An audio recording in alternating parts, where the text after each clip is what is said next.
72,000. That's a big number. Just about the capacity of NRG Stadium where the Houston Texans play football. Or the entire population of Southfield, Michigan. It's also the number of people that died from a drug overdose in 2017. 72,000 sons, daughters, parents, cousins, and friends. 200 a day, 8 per hour, and 1 every 7.5 minutes. In Michigan, drug overdose deaths reached an all-time high of 2,700. Take a moment and look around. Go ahead. If you doubled the amount of people in this room, we would only need another 700 to reach that number. The most significant increase over the years has been with prescription painkillers, also known as opioids. The number of opioid-related deaths has risen from just a couple of thousand in 1999 to 44,000 last year. Add in another 15,000 for heroin overdose deaths. These numbers are staggering, and also the reason you are here tonight. Families Against Narcotics was founded in 2007 by community leaders, law enforcement, and concerned parents who would do anything they could to keep their kids from dying. Around this time, opioid deaths were on the rise.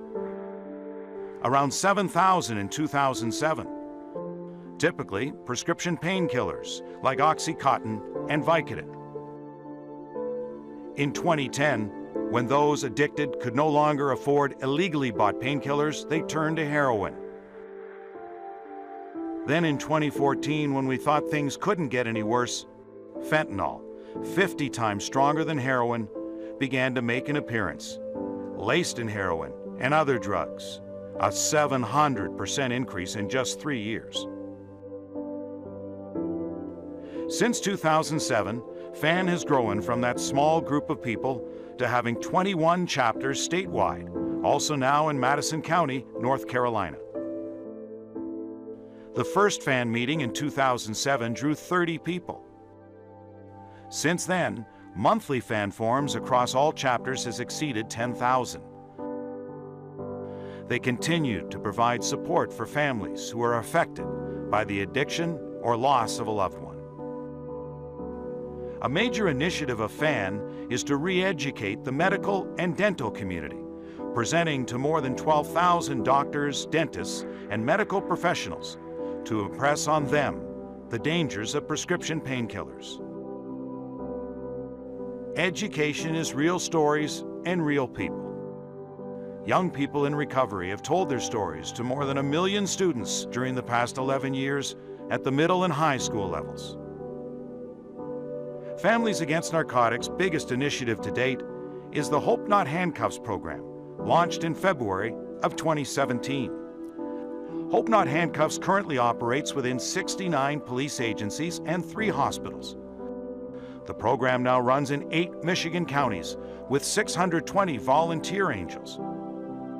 As of October 2018, these individuals have helped 1,800 people find the hope they deserve. Everything FAN does is only possible with the ongoing support and donations from events just like this. Attendance at the FAN Fall Fest has grown substantially through the years. From 300 people the first year to selling out at just over 1,000 the last 2 years. And the annual run continues to grow, with over 12,000 people running and walking for the cause. Let's take a look at where your donations go. $25, an Uber ride to a treatment facility. 1 hour of family coaching support. $50, a new angel kit filled with comfort items at the police station. A 1-month bus pass to get someone to work or a 12-step meeting. Presenter fees for school presentations. $100, 4 hours of peer recovery coaching for someone newly out of treatment. Training of 4 volunteer angels. $250, a plane ticket to an out-of-state treatment facility. $500? Hope Heroes, sober living events for Hope Not Handcuffs alumni.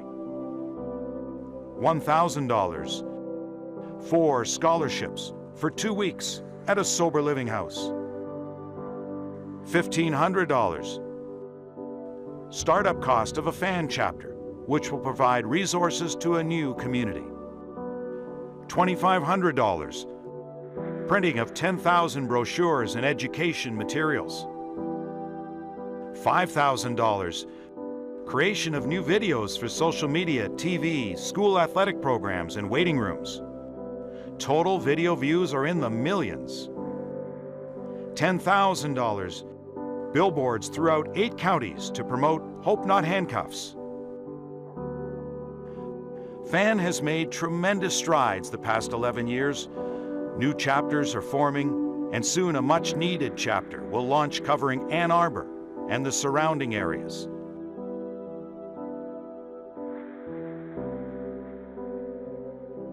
Hope Not Handcuffs will soon be available in Port Huron, Auburn Hills, Novi, and additional locations in Saginaw and Bay counties.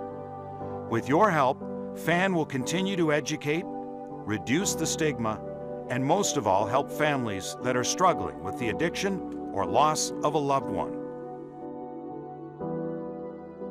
I am Ken Daniels, voice of the Detroit Red Wings, and I, like many others, have suffered a loss to the disease of addiction.